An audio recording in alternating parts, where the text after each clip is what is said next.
This is WYMT Mountain Sports, your home for the Kentucky Wildcats and local high school sports. Now, the Big Blue Nation knew the numbers going in. 29 games in a row the Cats have lost to the Florida Gators. And you even have to go back further to find the last time they won in the Swamp, 1979. Plus, they started the season 0-1 last week with a loss to Southern Miss. Kentucky trying to find its first win of the season in Gainesville. The Cats have been Gator bait for a long time. Chomped up, spit out for almost 3 decades. Let's see if today would change. Just like last Saturday, Kentucky started its first possession 3 and out. Florida's second possession goes 15 plays, capped off with a Mark Thompson 3-yard touchdown run. That ate up 7.5 minutes on the clock at 7-0 Gators. Mark Stoops. Cats come back out next possession. Drew Barker. He throws to Jeff Badette, but Quincy Wilson says, "That's my ball." That's a pick. Terrible start for the Wildcats. Right after the INT, Luke Del Rio wastes no time. Vern Lundquist on the call.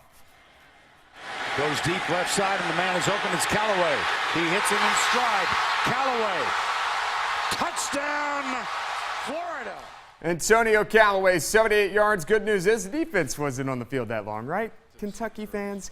Second quarter, Del Rio steps up. This time he's picked off by Derek Beatty. There's some positive news for the Cats. The Gators led 24-0 at halftime recess. I like the unis. That was one thing that was kind of good today. Late third quarter, now 31-0. Jordan Scarlett just follows his blockers. That's easy stuff right there. 40-yard scamper into the end zone. 38-0 in the Swamp, and it just kept getting worse. In the fourth quarter, Del Rio would end up getting another touchdown. And as we go to the scoreboard, you'll see it was not a good day for Kentucky. They lose 45-7. 30th straight time Kentucky has lost to Florida. The Cats dropped to 0-2 on the season. Drew Barker finished with 2 completed passes and 3 interceptions. All right, take a look at the numbers. Once again, the Kentucky defense did not perform well enough to even close the gap at all, even come close to winning. The Cats allow 564 yards of total offense, and Florida controlled most of the game. The Gators had the ball 15 minutes more than Kentucky. Last week was a meltdown. This week was a beatdown. Yikes. We'll have much more to come on the Appalachian Wireless Sports Overtime Saturday night. You'll hear from Mark Stoops. Well, just a year ago, the UVA Wise Cavaliers got stomped by Notre Dame College 47-0. But there's a whole new team this year in Wise. They started the season 1-0 last week, and the Cavs wanted to pull an upset this week.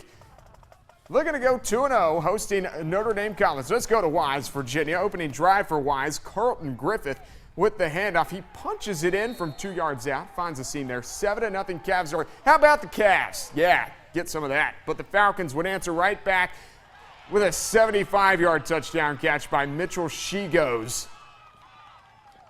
He gone. We're all tied up at 7. Next drive for Notre Dame. They will find the end zone again. This time, CJ Germany. He gone. 81 yards to the house. 13-7 after the missed extra point. It was 29-7 going into halftime. We go to the fourth quarter now. Skylar Braunlow, 3-yard touchdown reception. I'll take that. Pulls the Cavs within 6.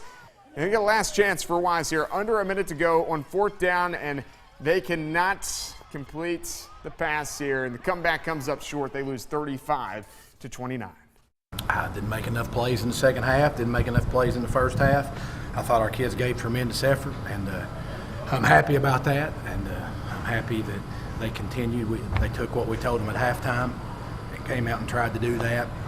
But, it's still no fun to lose, but I'm proud of how they fought, but that's a game that we're going to look back and feel like we had a chance to win it. Number 22, Oklahoma State hosting Central Michigan. Why am I showing this? Well, because it was walled. Maybe the story of the day, fourth quarter, 1 second ago. Okay, Steve, they led by 3, 27-24. You see Dylan Stoner just throws the ball away, but it gets called for intentional grounding, so we got one more play for the Chippewas. Cooper Rush. I mean, you can't make this stuff up. Throws it to Jesse Kroll. He pitches it over to Corey Willis. And oh my goodness, the Chippewas win the game 30-27. How about that? Now, the NCAA playing rules do not allow extension of the period when the penalty includes loss of a down. That's Rule 323. But the Chippewas end up winning the ball game. Crazy stuff. They shouldn't have, but they did win.